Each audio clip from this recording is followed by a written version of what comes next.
J'ai bien compris, moi, ce que notre collègue nous explique en matière de responsabilité d'enjeux environnementaux, mais aussi géostratégiques.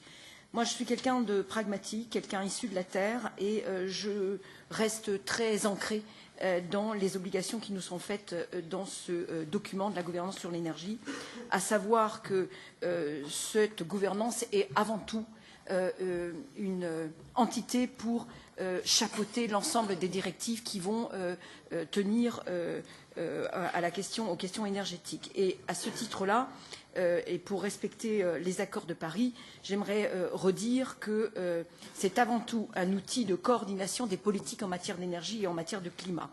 Et donc, il faudrait quand même que nous soyons pas trop prescriptifs en la matière et que cette gouvernance n'est pas finalement un catalogue des mesures à mener. Toutes ces mesures devront se décliner dans les différentes directives auxquelles nous aurons affaire. Et c'est à cet endroit-là que nous devrons discuter des objectifs en matière de renouvelables, en matière de performance énergétique, et non dans le chapeau que nous sommes ici amenés à construire.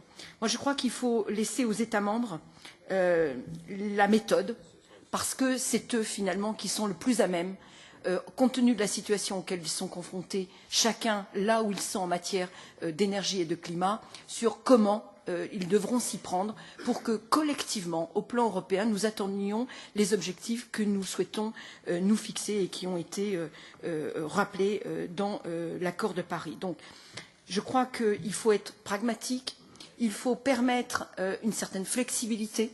Il faut tenir compte de l'environnement économique de chaque État membre, parce que les choses sont différentes d'est en ouest et du nord au sud de l'Europe, mais nous devrons aller ensemble au bout de l'objectif que nous nous sommes assignés.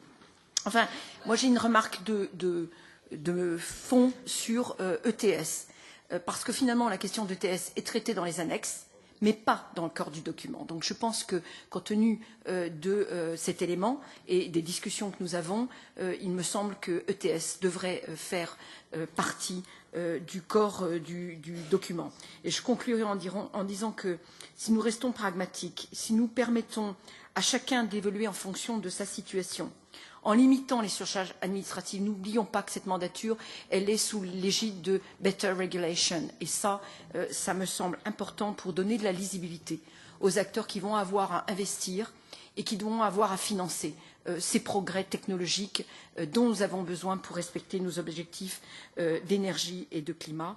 Et que nous devons plutôt encourager, plutôt que de nous fixer des objectifs qui vont aller trop loin, trop fort, trop rapidement, et pour qu'ensemble, nous prenions tous la bonne direction pour atteindre nos objectifs. Je voudrais conclure en disant qu'il y a un adage qui est, à mon sens, très intéressant et que nous devons garder en mémoire. Le mieux est l'ennemi du bien.